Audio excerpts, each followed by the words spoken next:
Radio. I'm Trevor McGrath, your host. Colonel Douglas MacGregor is our guest. And I want to start off by saying, look, you heard us talking about what's going on in Syria, and Colonel MacGregor alluded to, the toppling of regimes that have occurred over just the last year, and how the powers that are coming to take control of these nations inevitably are groups that have not our best interest at heart, without a doubt. I mean, we are fomenting more difficult problems coming down the road by sticking our nose into other people's business, sticking our nose where it doesn't belong.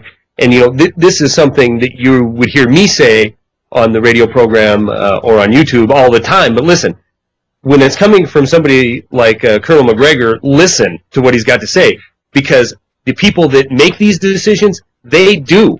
In fact, and regardless of what you think of Rumsfeld, after reading one of his books, he made General Franks listen to Colonel MacGregor before they launched the invasion to Iraq in 2003. And in fact, from what I understand, it would have been a far different outcome, a far different strategy, if it wouldn't have been this lightning war that occurred in 2003 to go right to Baghdad. The plan was a slow and steady move, and this would have been catastrophic for the troops on the ground.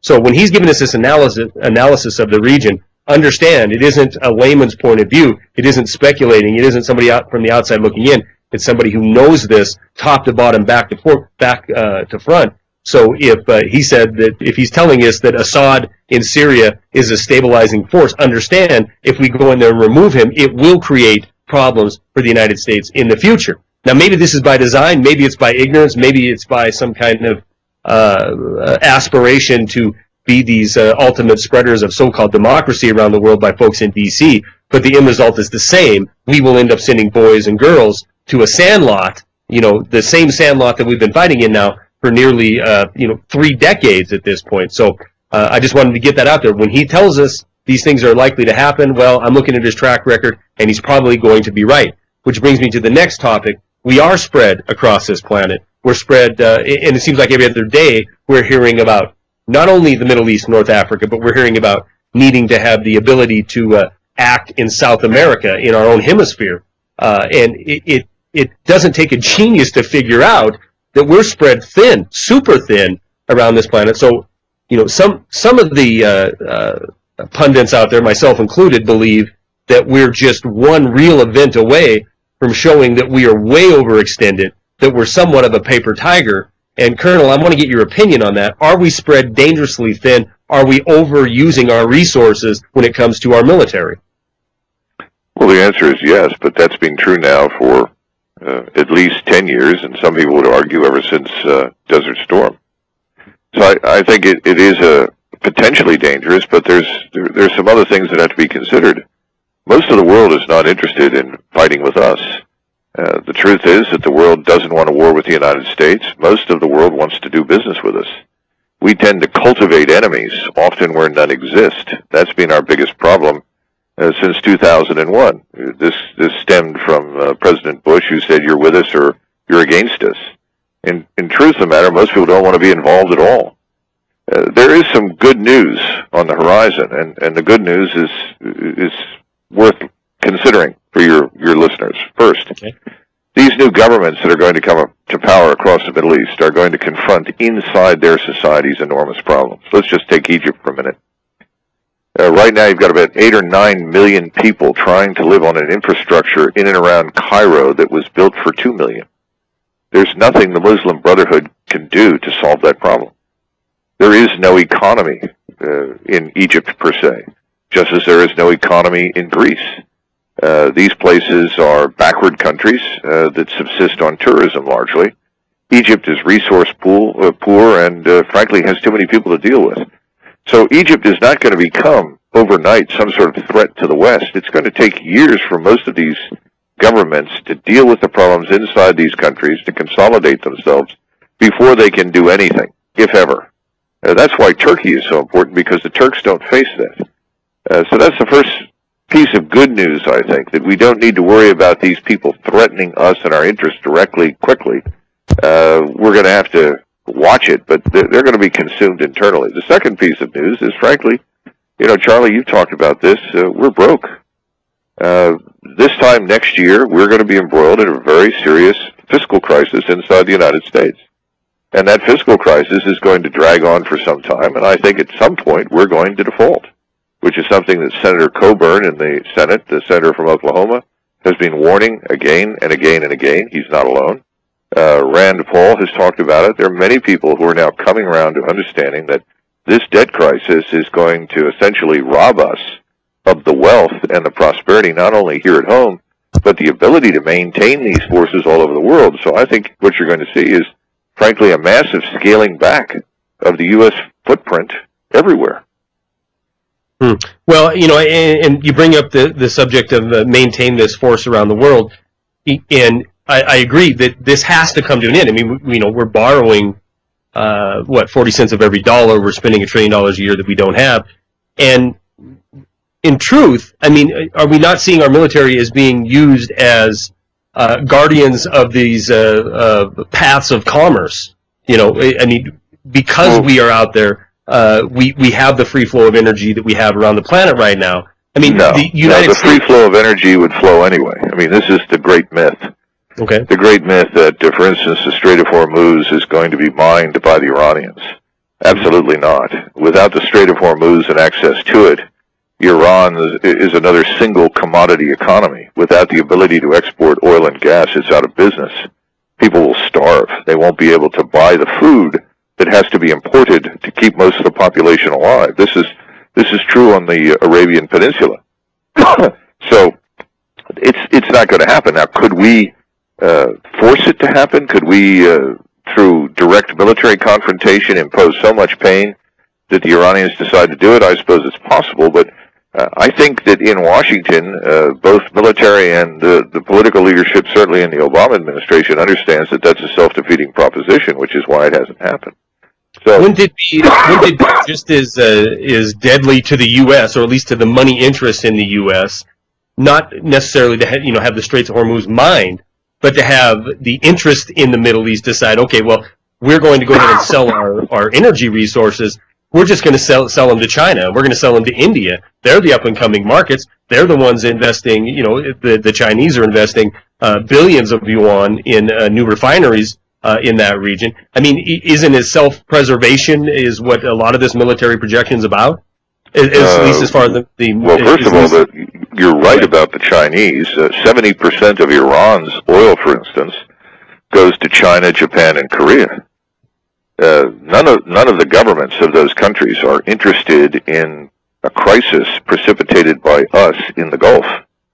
I mean, we actually draw very little oil from the Persian Gulf right now. Most of it goes to Europe and to Northeast Asia.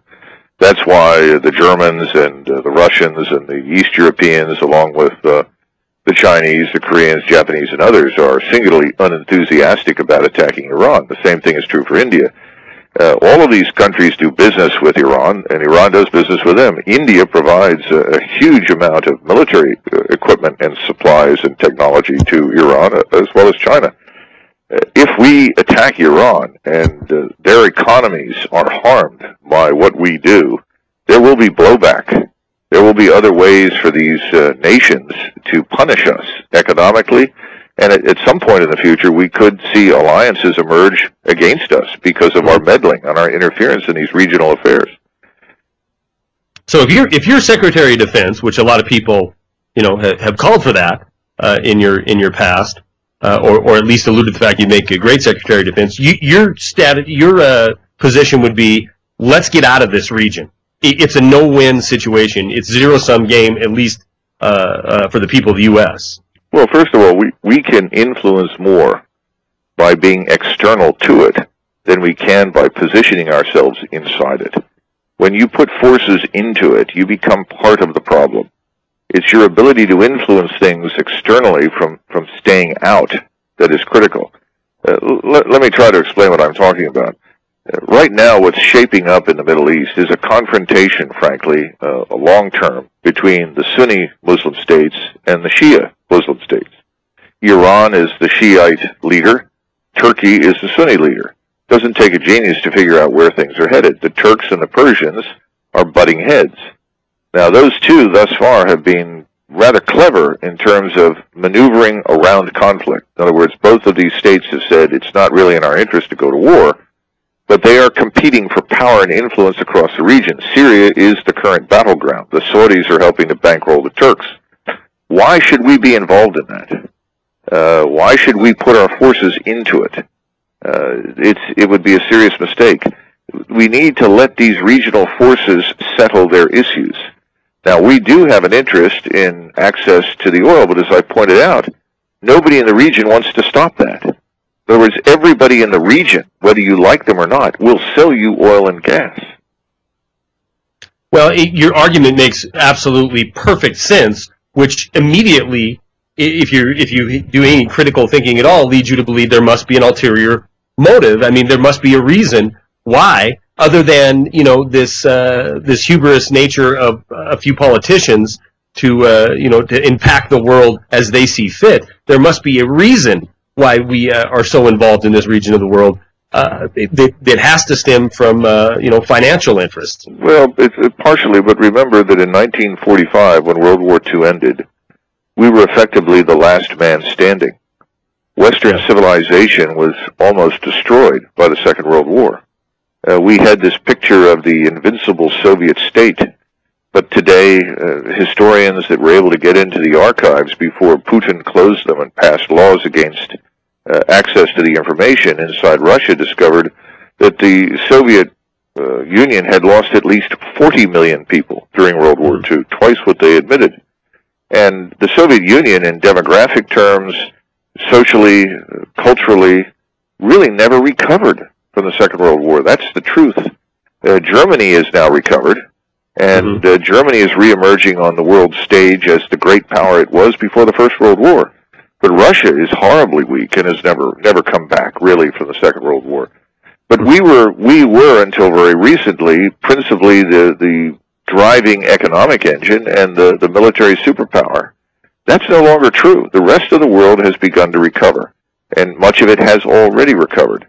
And we have been unwilling to come to terms with that because we like the idea of being in charge. And this goes back to, decades and generations of people who came to power in the State Department, Department of Defense, and on the Hill, who've decided that the world should be whatever we say it is, that the world should reflect whatever we decide to make it.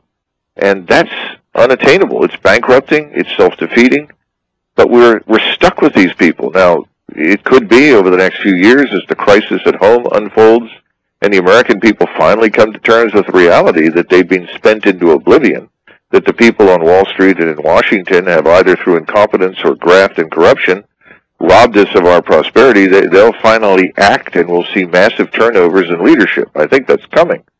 But for the moment, we're still stuck with these legacies that won't come to terms with the reality that the world is different. Well, and I guess that's a great point. I mean, we can sit here and talk about what's currently going on, but if we just look a little bit into the future, it's pretty safe to say the paradigm now is not going to be the paradigm 5-10 years down the road. This is not sustainable, which leads me to I'm rapidly running out of time with you, Colonel. I wrote down a bunch of questions that were in the chat room during the break. I kind of wanted to get into the cyber side of things because that's been all over in the news. Do you have any thoughts about these cyber attacks that are happening in Iran recently, as in the last 24 hours? The reports are coming out of cyber attacks on banks, and upwards of $2 billion have been taken and funneled onto different accounts. Do you think there's a real effort in cyberspace to affect what is easier to do in cyberspace than it is to do militarily, especially with Iran and especially in that region? Well, unfortunately, this administration, and they're not the first, it began under the Bush administration. There's been a habit of, in my judgment, releasing too much information to the public and the world about what we do. And we've already had some imprudent admissions that we were somehow or another behind some of these cyber attacks in Iran and elsewhere. I don't really want to speculate. I don't think it's the kind of thing that for national security reasons we should discuss. But I think we've got to be very careful because the kinds of attacks that you're seeing unfold in places like Iran or China or anywhere else, those things could happen to us. And the cyber world is a very difficult place to operate, and it requires extreme vigilance, great innovation, inventiveness on a scale that we just don't see that often. It's an industry, if you will, unto itself. It's going to be with us for a long time. It's going to plague us. And so what you're seeing in Iran is that we're already, for all intents and purposes, at war with Iran. The sanctions we've imposed are an act of war. Sanctions are not benign. They have consequences. Yeah, without a doubt. And one thing about cyberspace is, I mean, it's somewhat of a playing field leveler. I mean, you can be the biggest military power in the world, the United States, and, you know, you're just as vulnerable as the weakest country in the world if they're technologically savvy. Yes. And I think that's something Americans need to understand. Yeah. I mean, you can have a few guys in China, you know, 1.6 billion people, and don't think they don't have the technology because they've been building ours for us for the last 4 decades, and wreak havoc. So, and we see it. I mean, we do see this latest story of several $1 billion vanishing out of banks, and, you know, this is a very serious potential threat. We have about 3 minutes left. I want to get some of these questions. World War III came up a couple different times. Do you see, you know, we were talking about what was going on in Middle East, North Africa. Do you see this as being the region that World War III, if it's going to be fought, will be started in that region of the world?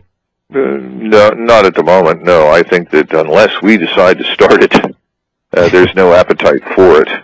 And we're looking at 10 to 15 years of what I would describe as another interwar period, where the whole world is so depressed economically and is so struggling with so many internal problems and issues that it's not ready to fight.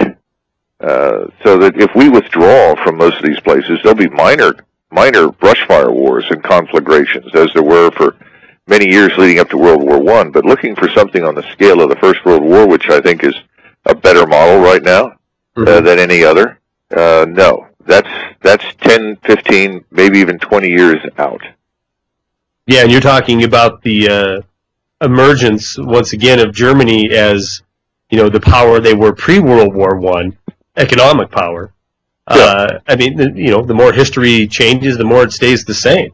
Well, you know, the lesson of history is that race, religion, language, and culture matter. You can try to suppress effective, competent, aggressive, intelligent people. You can do it for a short period, but it doesn't work long term. Japan and Germany are two very successful societies with very highly educated, intelligent, and aggressive populations. They are going to assert themselves. In fact, when just before Stalin died, he turned to Molotov and he said, you know, I've done as much as I could for Russia, but you and I know the Germans and the Japanese will return because they are great people. Russia will have trouble surviving. And that's turned out to be the case. Now, that doesn't mean that the Germans or the Japanese are going to behave in the future the way they did in the Second World War, far from it. And World War I was by no means brought on by Germany. World War I had multiple causes and many people that precipitated that cataclysm, and it was not Germany's fault, quote unquote. That was a lot of nonsense. So I think the Germans are going to be very circumspect. I think they're going to be very regionally focused, internally focused, and increasingly they're going to be about building prosperity and strength in their own country, which is what we should do. That's what we need to do. No doubt about it. Instead of playing the role where that is being forced on the American people. I mean, all this stuff is being done in our name.